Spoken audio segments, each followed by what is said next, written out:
यंदा हळदीच्या लागवड क्षेत्रात वाढ झाली आहे. उत्पादनाच्या आशाही उंचावल्यात. परंतु मान्सूनने दिलेल्या हुलकावणीमुळे आता शेतकऱ्यांच्या चिंतेत भर पडली आहे.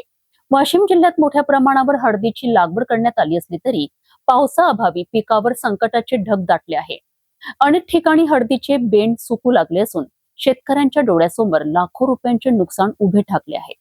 जूनच्या सुरुवातीलाच मान्सून दाखल होईल या अपेक्षेने वाशिम जिल्ह्यातील शेतकऱ्यांनी मे महिन्याच्या अखेरच्या आठवड्यात हळदीची लागवड सुरू केली. विशेषतः वाशिम तालुक्यातील आडोडी परिसरात 500 एकराहून अधिक क्षेत्रावर हळदीची लागवड करण्यात आली आहे. हळद हे नगदी आणि खर्चिक पीक मानलं जातं.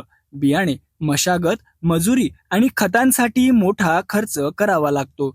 त्यामुळे यंदा चांगल्या उत्पादनाच्या आशेने अनेक शेतकऱ्यांनी हळदीकडे मोर्चा वळवला.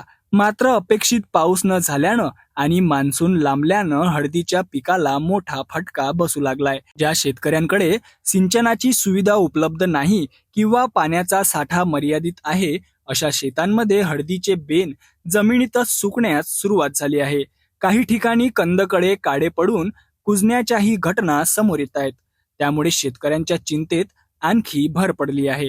पावसाची प्रतीक्षा करत असलेल्या शेतकऱ्यांचं लक्ष आता आकाशाकडे लागलं असून लवकरच समाधानकारक पाऊस झाला नाही तर मोठं आर्थिक नुकसान होण्याची शक्यता व्यक्त केली जात आहे. हळदीसारख्या खर्चिक पिकामध्ये केलेली गुंतवणूक धोक्यात आल्याने अनेक शेतकरी हवालदिल झाले आहेत.